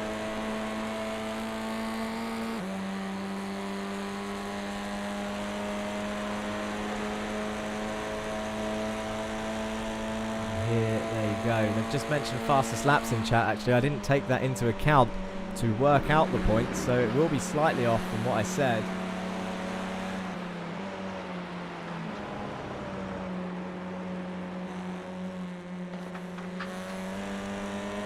Lap 5 of 9. And look at that, Morgan's gone a little bit wide. Andy Fox is going to come round to the outside. There's contact as Morgan goes to squeeze him. He's going to lose the position. Andy Fox round the outside of Morgan Burkhardt. He's going to go down the inside of the hairpin. Morgan Burkhardt might end up losing his position unless he can hold it round the outside of Andy Fox. Andy Fox moves up into P6. He does get the position, and Morgan Burkhardt's going to be behind, but is he going to be able to send it down the inside? He's going to. Launches it down the inside of Andy Fox into that corner. No contact made. That is how it's done. Morgan Burkhardt, I think, is going to keep that position, but Andy Fox might have the better exit. They're going to go side by side through the S's. John Bailiff will be licking his lips as he sees them going side by side. Morgan's going to have the inside for turn 9. A dangerous place for Andy Fox to be around the outside of this corner, but can he swoop round and carry the speed through to have the inside for the hairpin? It looks like he can. Andy Fox down the inside of Morgan Burkhardt into the heaven, and John Bailiff's going to try and come through now as well. There's a little bit of contact there. He needs to be careful or John might risk a disqualification as well, and he is fighting for more than just whatever else is going on. Connor Mills is 3 temps now behind Mod Taki. Morgan Burkhardt down to P7. I hope Jermo can work out that maths very, very quickly because, well, we need it. There's 3 laps to go, and genuinely, I'm not sure who's champion. There's 2 temps between Taki and Mills. This is your lead fight right now. Connor Mills is looking likely to take the lead unless Taki can defend for all he's worth, but there he goes down the inside of turn 2, and Taki chooses the survival route as he tries to settle for a podium, I imagine. His only podium of the season, and we'll be absolutely over the moon for that man in Lurchus Gaming for getting his first podium if he can hold on to it. But he's got Stephen Burns, who had his first podium last time out. Well, what can you say? He's about to get another one. King and Bailiff swap over back there. Morgan Burkhardt currently in P7. This is going to be extremely tight, and I imagine up for debate in the stewards room after the race, but we will see. Waiting on Jermo's calculations. If you go on the website, theracingline.org, you can see how many points each position is worth. Remember, you get a point for pole position, which Morgan had. He did have that.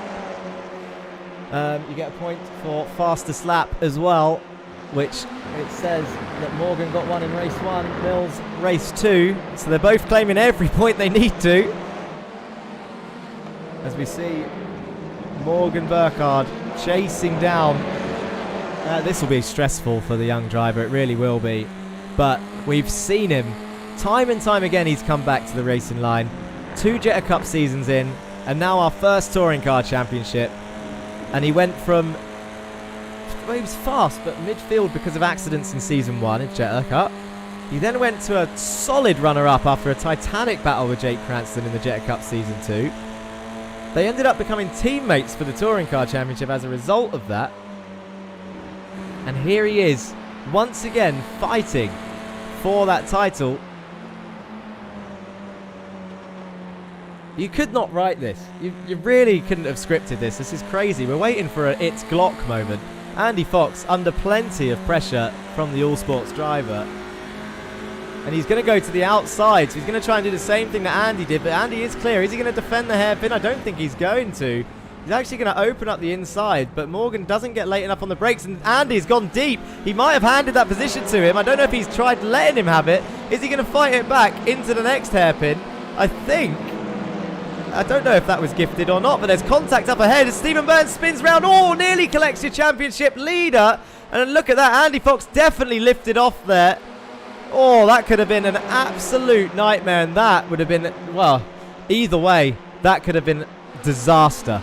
I'm lost for words. Stephen King's going to try and swoop round the outside now and do his teammate a favour. He's going to gain that position, and Morgan Burkhardt is going to go back down into P7 as Stephen King sends it up the inside of this final turn. And look at that. Andy Fox nearly gets tagged round by John Bailiff behind them, but that's going to leave a little bit of a breathing space now. So Morgan now has to dispatch of, Stephen King. 16 points difference, says Jermo, between Connor Mills and Morgan Burkhardt. Connor needs the win and fastest lap, and Morgan to get 6th. Well, at the moment, I don't know if that is the case. Let's have a look at your fastest times. It very much is the case. Wait, Connor needs win and fastest lap, and Morgan to get 6th.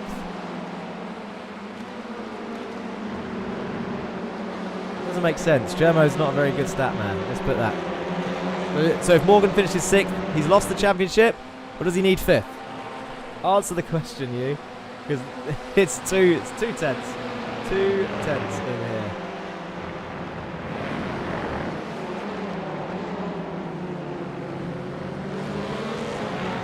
Morgan will get up to 4th, predicts Kakula. Well, I think he might. He's looking pacey. Big old train behind. Connie Henriksen's still in that train. I saw the orange Hyundai there. Big contact though behind. No one's gone off. Just a bit of a knock. Montaki has very much stayed within within Connor Mills' grasp. 3 attempts back. Anderson and Frisch will do team kills. Stephen King is in 5th. Morgan Burkhardt is going to look to the inside. He's going to have the outside for the final turn. I think he's doing everything he needs to. Round the outside of the final turn. This is risky. He's absolutely risking it. He's going to get the run as we go onto the white flag. This is the final lap, and Morgan Burkhardt is going to go down the inside of turn 1. He's side by side with Stephen King. Frisch and Anderson are side by side up the road. Here we go. They're swooping into turn 1. And look at that, the Fear Factor boys side by side. Try not to throw away a good team finish here, boys. Morgan Burkhardt is going to try and take 5th, and Stephen King's going to try and hold it around the outside. Look at him putting that Hyundai in the best place he can. Marcel Frisch, I think, is lifted out of it. Stephen King on the back of Morgan Burkhardt. I think that move is done. Morgan Burkhardt moves up into 5th, and I think that might have secured the championship. We were talking about 6th and 7th place and a fastest lap, but this might be it. Morgan Burkhardt is in P5. As long as he can bring it home, the race isn't over until it's over. There's half a lap to go, and at the moment, Frisch and Anderson are fighting out for 3rd and 4th. Morgan Burkhardt goes round the outside of Frisch. He's really trying to gain positions here. Stephen King now back on the inside. He could even lift off and settle for position. But Morgan Burkhardt is fighting as best as he can as Connor Mills and Taki come round turn 9. Please, Taki, don't bin it. You're so close to the end now. Oh, that is close. Morgan Burkhardt touches Stephen King, comes across the nose. He's in P5 still. Andy Fox is going to try and swoop around the outside. Connor Mills is coming around the second to last turn now with Taki. Morgan Burkhardt is in P5. This could be his championship drive that he needed. Of course, it's a shame what happened in race 2, and we didn't want to see it settled like that. But you can't argue that he's absolutely had to earn this race 3 moment. And look at this. We're going to have to cut to the start-finish line because Connor Mills is flashing his headlights. He's done all he can, and Mod Taki comes home in P2 to get his first podium. Anderson comes home on the podium. Frisch, Burkhardt, look at that. King, Fox, Dempsey, Bailiff, Ridley, Downing, Henriksen, Van Olst, Majorek, Blake, Agard, Lequay. Where's Corpus? I think someone is actually... Is there a crash on the final corner? That is, I think... It is. Corpus is going down the order. I don't know how he's ended there. Did he get helped? Or has he just binned it himself? Ooh, teammate. Teammate on teammate. Oh, Ika Lequay puts his teammate in the wall. Oh, dear. And that car is broken.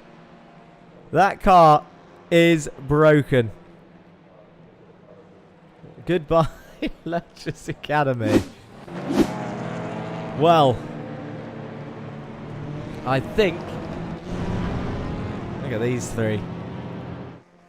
Oh.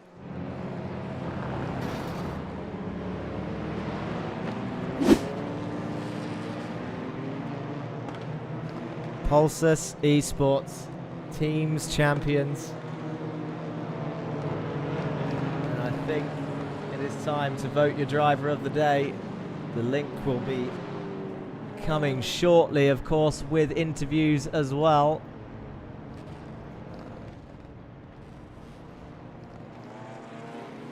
I shall just reset the poll so that you can vote, and I'll post the link in chat shortly. I know it says vote closes at the end of the race, but here you go. The vote is very much open.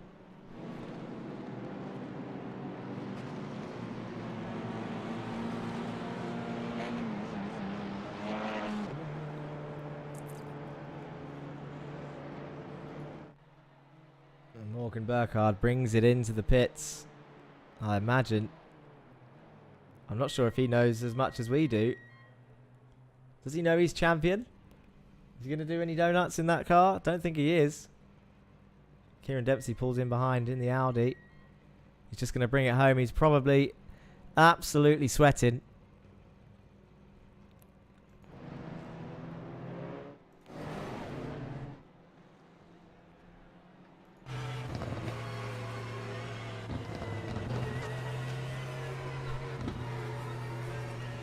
Where are these 3 going, eh? Going for a team photo, I imagine. Teams champions. I should also point out, actually, that they weren't just fighting for Drivers' Champion. There's a Manufacturers' Championship. This is what it looked like before today's race. Those top two, both in Audis, were fighting for the Audi Championship. The Hyundai Championship was sealed last time out by Stephen King. An amazing effort in that car. And then the Honda Championship, which I think will go to Mats Borg Anderson after that race. He had a good result, did Mats. What are these three doing? They're trying to sort out, they're trying to pose. Maybe Kakala's talking to them to get a nice angle on the Phillip Island Grand Prix circuit. This man, if I could vote for driver of the day, his podium is going to go very much under the radar. Mod Taki, who's thrown away good positions time and time again, sometimes his own fault, sometimes not, finally gets a P2. I'm happy for that man. I really am. And it's good to see him still here after race 3, because the last two, he gets killed on the last lap and then he disconnects.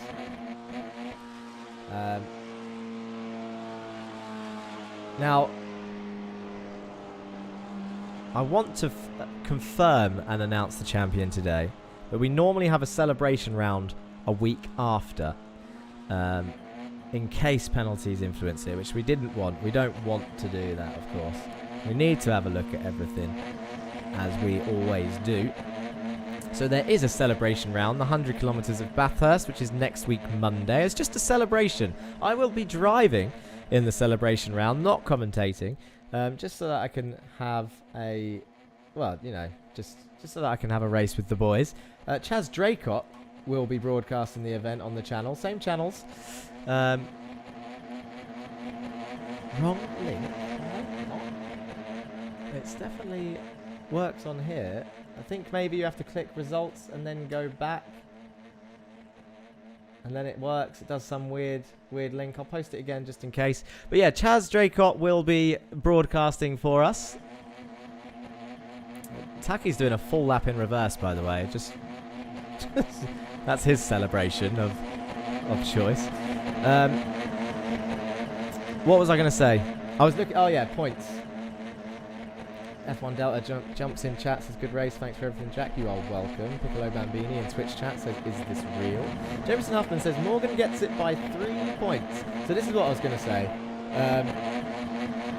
It's a hard one to call here, because 3 points is ridiculously close.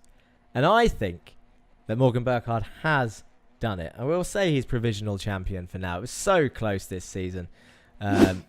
And it's just absolute madness.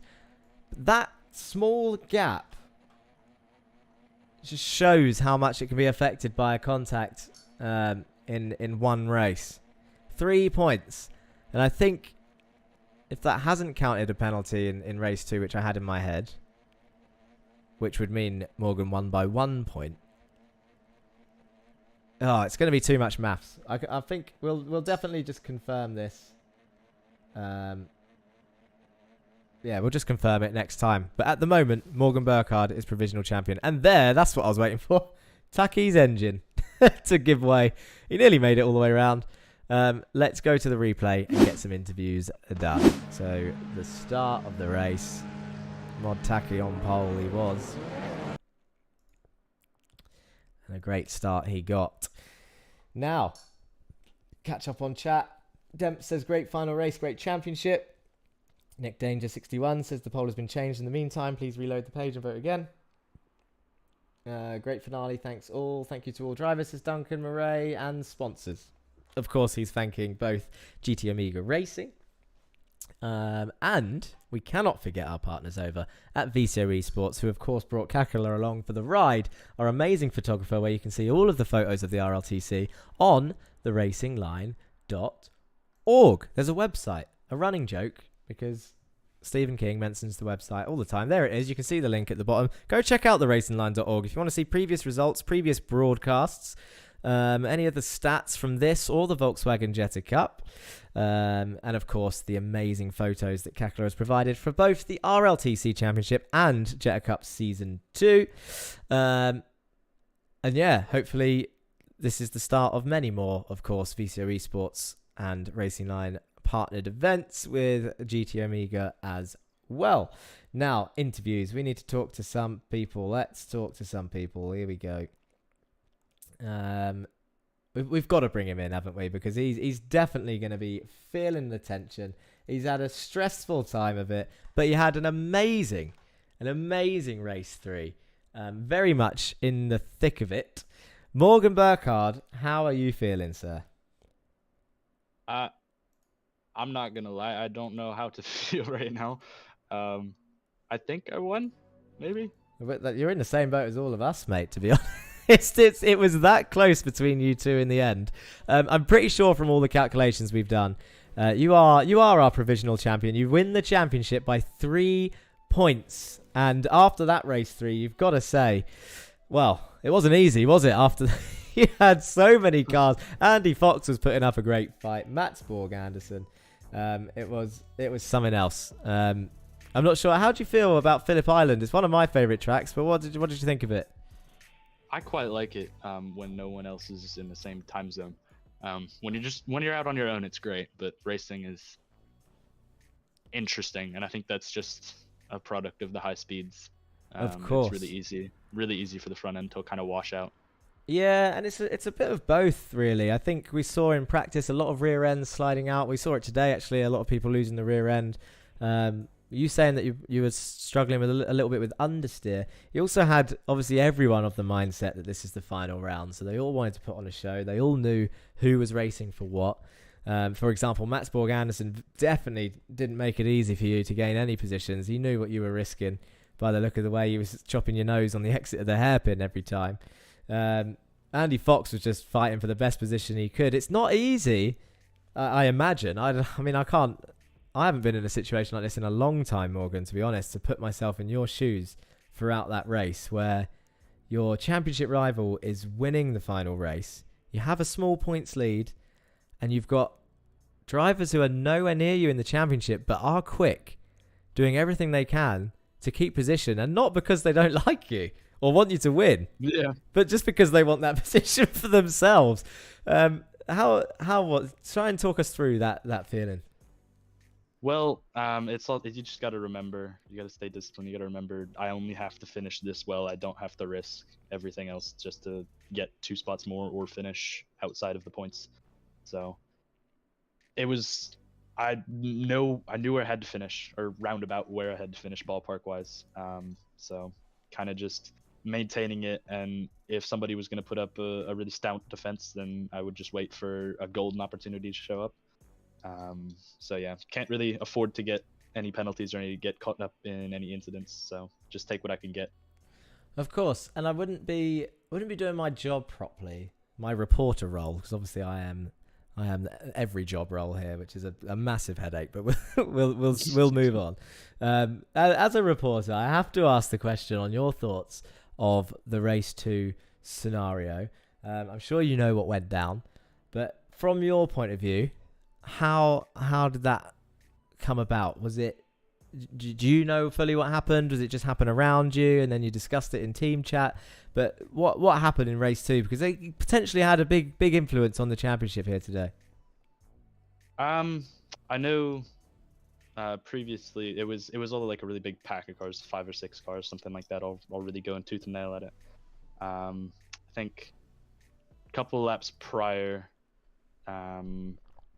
Jake has a fairly wide arc of an entry into that corner, and I think Connor saw a gap, and the gap closed when he got there. So I think the 2 incidents were fairly similar, but yeah, I don't think Jake's was just trying to go for a move. I don't think anything malicious was going on there. No, of course, and I think we could all see that it wasn't to take anyone out. But obviously the fight was between you two. It was mentioned in the briefing about obviously watching both teams. It got feisty. We always knew it would get feisty. And I don't think that's had an impact on the championship today because you've driven as well as you could. You dominated qualifying. You dominated race 1. It got really hectic in race 2. It's really crazy. Yeah. And then you've done everything you needed to in race 3. So regardless of whatever happens, no one can say that you didn't deserve it. So congratulations for now. I'm pretty certain you've done it, mate. So stay happy. But celebration round next week. I hope you can make it as with everyone else. And is there anyone, as usual, that you want to say hello or thank you to before I let you go? I'd definitely like to thank the eSports team for all the support over the season. Sad the way that things went with Jake. He's been amazing all season long. I'm very, very thankful for his work, what he's done to just like help me through the race, give me positions. I think Watkins Glen stands out, just perfectly timed swap of the cars. So big shout out to him. Jameson as well. He's done a really good job all season. He's a little bit of a struggle, but I think that's just car. So yeah, thank you to them. I can't say that enough. And to my parents as well for making all of this possible and providing me with the equipment necessary. And yeah, you VCO Esports and GT Omega for putting on the show, putting on the prizes, and having the stewards room every week. So big thank you to you guys. No worries, Morgan. Thank you very much, and we'll speak to you soon. Yep, thank you. I'll put him back in there. There he was, your RLTC champion. It's really, what a ride we've been on. I don't know what to expect at Mount Panorama. I'm sure they'll race just as hard. It's only the one race at Mount Panorama. I think 17 laps, so there will be potentially pit stops as well there. And I'm interested to see where I can finish, if I finish at all, because I know how much these guys like to rub me up the wrong way, maybe. I don't know. They love a love tap when I'm on track. Let's put it that way. I'm a victim. I'm playing the victim here. We need more interviews. Yeah, I'm going to get the excuses in early, Dempsey. Come on. Fully deserved, says Delta. GG Morgan. I would love to. I saw a comment up there from Martin. Bring in Mod Taki. And to be honest, I'd love to speak to him. And he fully deserves. But I can't see him in any of the chats. And he has joined before. I don't know if he's watching the stream. But I would love to have a quick chat with him after that P2 finish. And leading for most of the race. Like, where did that come from? Why didn't it happen earlier? And Lurchus Gaming getting a podium. They were the only team that was podiumless. In fact, there's a stat I need to throw out. All 10 teams over the 12 rounds have scored at least one podium now, thanks to Taki. Crazy. Real crazy. It's been so close. So close. And we should bring in runner-up, provisional runner-up Connor Mills after today's tough round. He started at the back with a quali ban. He didn't have it easy at all. He fought all the way through race 1 and survived. And, well, race 2, we know what happened in race 2. And then race 3, done everything he needed to do by finishing first. And I don't know who got the fastest lap, but he finished first. Connor, probably disappointed. Tell us how you're feeling. Remember, we're live. So don't swear. Yeah, no, it's a bit disappointing, right? The way it ended in race 2. Is what it is. You know, it's been a good year. A lot of fun, a lot of close racing. And yeah, this is what it is. I think it's right to say, especially looking at the amount of viewers that we've got now live, even sticking around after the interviews, across 4 different channels, this is being streamed. I think this might be the most viewed round so far, understandably, with how close it's been between you two. I'm pretty sure we can class this as a successful debut season, not just for yourself, but for the channel and the series. If we were to run a season 2, obviously we will take lessons from this and learn to develop the series itself. But can we expect a reignition of this rivalry? Are you on the radar? Well, I think I'll make it a bit tougher for him next season. Put it that way. Um, I'll put a few more laps in the week leading up to it, and yeah, because I think that's, with work being busy and everything, I slipped on the testing side, and it showed sort of towards the end of the season. And the pace I had tonight shows that with a bit of practice, it's a bit of a different story. So yeah, definitely back for season 2, and it'll be good to put on a show again for sure. And what did you think of Phillip Island? You said obviously you did a bit of testing. It was a new circuit to yourself. Obviously recently purchased on iRacing. It's a fun and interesting circuit, isn't it? It's got some fast swooping corners and a load of off camber. And you said yourself, a little bit similar, not in shape or size, but like to Donington. It's got similar characteristics, which is one of your favourites. Yeah, exactly. It's fast, slow, wide, tight. It's got a bit of everything. A lot of undulation, a lot of off-cambered corners, a few cambered corners. I really like the circuit. I think it produced a lot of good racing as well tonight. And certainly, I think the only thing that could make it better is maybe one more long straight for me to get a few more passes done. But no, brilliant track. No worries. Of course, as usual, you can say hello or thank you to people. Are we expecting you next week for the celebration round? Yeah, I think I'll make it. No worries. Is there anyone you want to say hello or thank you to before I let you go, Connor? Sorry.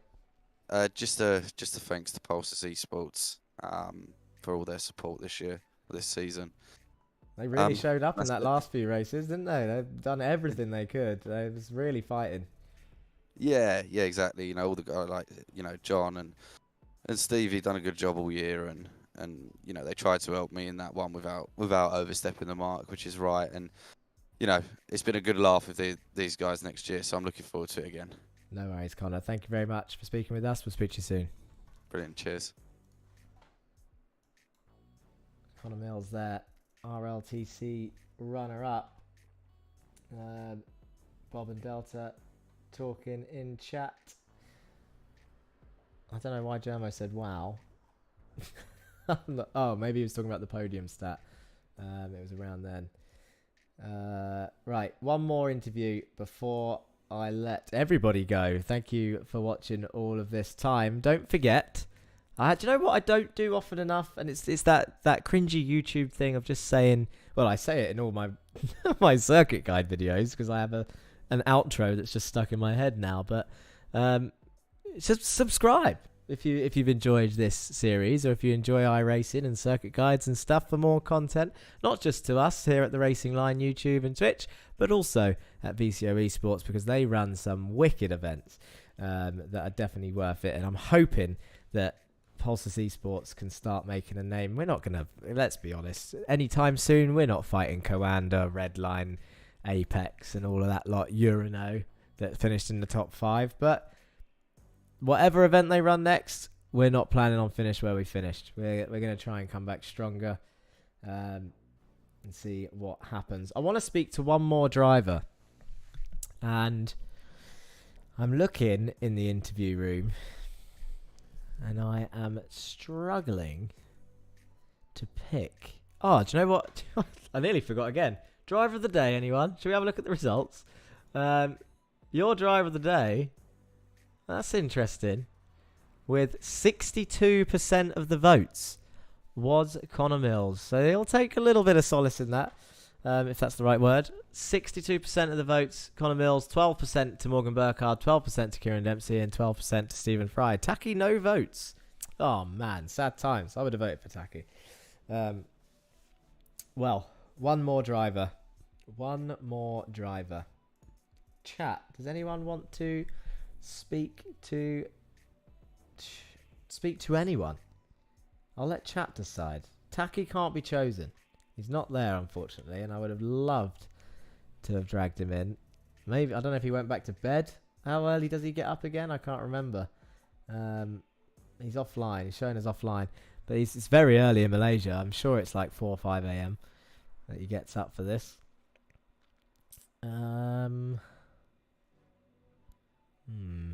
Let's have a quick look at the results before I pick this. Race 1.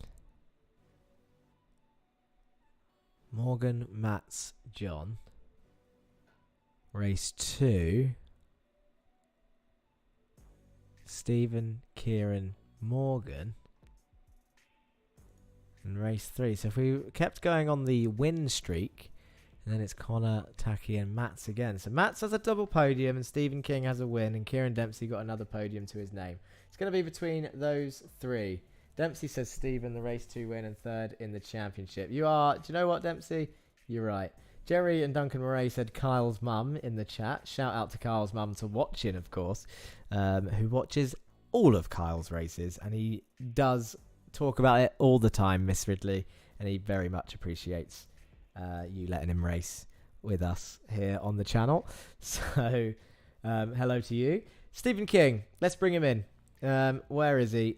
There he is. Let's drag him up to the comms box. It is your P3 person in the championship and another win to your name in the final round. How are you feeling, sir? Oh, does it have to end? Does it have to end? Honestly, that I wasn't expecting much from this track from that car, but I've made a few changes to that brake bias, and oh my god! From all that practice we did yesterday for the event that I believe you've shouted out already, the VCO Infinity, all of a sudden it feels like a different beast. It feels brilliant. I don't want it to end, Jack. Well, now, so you've switched on the car in the final round and you want to restart. You want to restart it all. Absolutely. But yeah, the shout out to this track as well. I was skeptical about this one. Thought maybe Bathurst would that be a better place to go, but no, I'm over the moon with how that went. I look forward to watching the stream back. Josh from Germany was in the chat just saying how good it looked on stream, so I'm excited to see it back. Oh, the 3 races round Bathurst would have been an absolute nightmare. Safety car all 3 races, but that's it. Yeah. Yeah, no, we didn't see the safety car today. There was a couple of people went off, I think, the first couple of laps of race 2, but it wasn't a pile up or anything blocking the circuit. It was just the usual cold tyres on the grass, I think. Well, saying that, didn't really get to see much of the mid and back end of the field today because the top end just provided all the action. I mean, we were all here today focused on very much 2 drivers. It ended up being focused on every driver around them as well because it was just that close. By initial calculations, Morgan takes the championship by 3 points, and it's been crazy. That's 36. I just want to point out again to everyone watching, 36 races. It's a lot of races, a lot of laps. We need to do some stats on that, don't we? Really, that is a lot of laps, a lot of turns negotiated for it to come down to that. It's brilliant, and we were partially robbed from an even closer season as well in the teams, with Damien Harris unfortunately having to leave us, because that at the halfway point too is 3 points separating Fear Factor and ourselves at Pulsus eSports. So really, it's a shout out to. The cars do a lot of the work. The track selection's been pretty good as well on the whole, and the drivers have shown a lot of respect today. A huge shout out to notable people that shout out to Kieran Dempsey and Andy Fox had some dice in with them. There was a lot of respect, and especially Morgan as well. Huge congratulations to him, and we were having a nice little dice at the last few corners of race 3, and we gave each other enough room, and it was brilliant. A lot of respect and a lot of fun. It's much more fun that way, isn't it? It is, yeah. Just giving that little bit of extra room. I was really surprised with the amount of people, and it wasn't any individual. We saw you, I think you did it on Morgan towards the end. Definitely saw Andy do it a few times. The outside of turn 9. There was some real gutsy moves. Absolutely, going on around there to get the inside of the hairpin. And then being the outside of that hairpin almost never really pulled off. I don't think we saw anyone successfully keep that move. Maybe once. I think the only car that could have done that. Another thing about this track, going into it before, Audi's going to be the car to beat around here. But my God, that was not the case, because I noticed it when I was chasing down Kieran in race 2. They're quick around that final hairpin. But the rest of the lap, they're not that quick. So it was just the Honda, it was like, the yo-yo effect, coming closer, pulling away, coming closer. So I think the only car that potentially held it around the outside of that hairpin would have been the Audi. I think Morgan did do it on me, but while we were dicing in race 3. But yeah, like I said, I was so impressed with the racing today, and I really can't wait to watch it back. And it's good and bad that it's all over. I want more. I hope the viewers want more. You want more, Jack? I want more, mate. I want to rest, I can tell you that much. Yeah. But no, of course, massively grateful for everyone that everyone signed up and took part, and entertainment has been absolutely insane. Everyone that's watched it, I can attest to that. Andre Mayerek's done some quick maths, said it's 540 minutes of racing. That's 9 hours. That's amazing. That's brilliant. Yeah, I can't get over it. 36 races, and there was 3 points in it at the end. It's really, really crazy, and I'm sure we'll give out all the stats that we can for the celebration round next time out. Absolutely. Before I let you go, is there anyone that you want to say hello or thank you to? First off, Cole's mom. Shout out to Cole's mom. Second off, I think you know what's coming. He made a mistake during his thank you speech. Shout out to Morgan Burkhardt's parents as well. Thank you. I think he did thank him. Yes, that's it. I'm going to thank him as well. Oh, and obviously a huge thank you to Sean, watching upstairs, my beautiful girlfriend. Thank you. That's for you, babe. Oh. Thank you, Stephen. I'll put you back in chat. Speak to you soon. Speak to you soon. Right. I've spotted one person in the driver's room, and I'm going to drag him in because we need to hear from him. It's Taki. It is M Taki. I found him. He's appeared. Maybe he was watching the broadcast and heard it. Come on. Hello, how are you? Second place. Can you believe it? Yeah, there's been up and down throughout this season, but I'm still learning. Learn the character of the drivers as well. Maybe I can get more good result in the next season if I'm allowed to be in. Oh, I'm sure you will be, of course. I mean, it's been so up and down for the Lurchus gaming team. I think you've had some proper goes at having a strong finish. You were regularly in the top 10 at times around various different circuits. You had Caraday up there in the position for a win at one point at Zandvoort, which we always mention because he threw it away on the last lap by himself. We can't really say that you threw away all of yours. There were obviously occasions where you maybe dipped a wheel on the grass, broke, and it spat you off, which I think happened. Did that happen in race 1 today? You started quite high up in qualifying and went off in race 1, but then straight back up there in race 2, started in first, had Connor behind you. It looked like you kind of safely let him go to try and keep that podium, it was conservative, but at the same time paid off because your best season finish on the last race of the season. Yeah, it was. I was letting him go by because I did realize that his pace is way better than me. And sometimes in certain races you have to be a little bit smart. You have to check what's happened at the back and just make the gap first. And then if you think you may go for it, you just go. But I'm happy with P2. Of course, and if the Jetta Cup has been anything to go by, which we did 2 seasons of before this, the improvement of drivers between season 1 and 2 was absolutely incredible. The only downside is, as a result of everyone getting better, it gets a little bit tighter, the fighting gets a little bit harder, and therefore it's harder to finish better. But at the same time, you were one of the ones, I think, one of the most unlucky drivers in some of those accidents in race 3s, especially over the last couple of rounds, sort of ending your race. And it's just, in fact, Morgan Burkhardt was one of those drivers season 1, Volkswagen Jetta Cup.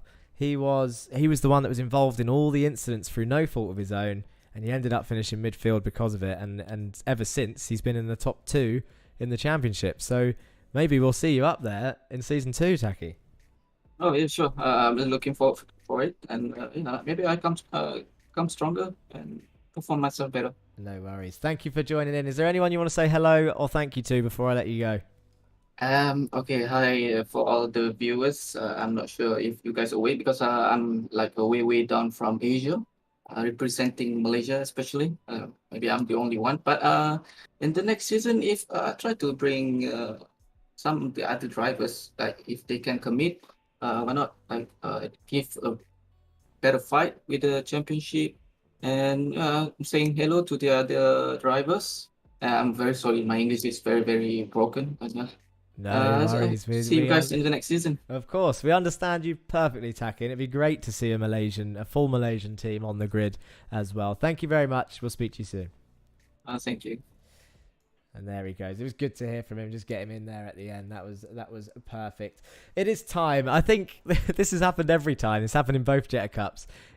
I'm drawing it out. I don't want to say goodbye. As much as it's been hard work, it is. Well, it's emotional, isn't it? It's emotional at this time. If we've had 30 drivers on the grid, people have had other things to do at times, so it's ended up being 29, 28 drivers. But they've all been here throughout the whole season. They are all still around. It's time to say goodbye almost. Celebration round is the final time until we announce something else. Just a quick mention about the P2LC Championship, which at the moment sign-ups are looking a little bit thin, which we want to run. Oh, no, we don't need driver of the day again. It looks like this. Sign-ups are open. You need to join the Discord and you'll find the sign-up form. I need to put it in there actually in announcements, but there it is. And it's just a bit of fun, this one. It's very short. It's 5 rounds long. Pro 2 lights around road circuits. 3 8 or 10 minute races. Haven't decided yet. Race 1, very normal, using the road normally. Race 2, no track limits. Take as many shortcuts as you can find. And race 3, full reverse grid, but back to using the track normally. It should be crazy. It might be fun. I'll tell you what, if you haven't driven the trucks around the road, regardless of whether you're entering or not, give it a go because it's absolutely mental. Join the Discord and see if you can find that sign-up form. We will be posting it in some other Discords and some forums soon. It's only a short one, a little bit of a fun one. Might not be trophies for this one. We will broadcast it still. And get to know some of the guys that you've seen race all this time. One final shout out to our 2 championship rivals, Morgan Burkhardt and Connor Mills. And of course, everyone. I will say a full thank you and goodbye at the celebration round next week. But for now, thank you to all 32 drivers technically that have entered, if we include Sebastian Broberg and Damian Harris. Thank you guys all for watching, whether you're watching on VCO eSports and the Racing Line. And as usual, that's pretty much it from me. So if I don't see you on track this week, then I'll see you next week for the next video here on the Racing Line. Peace.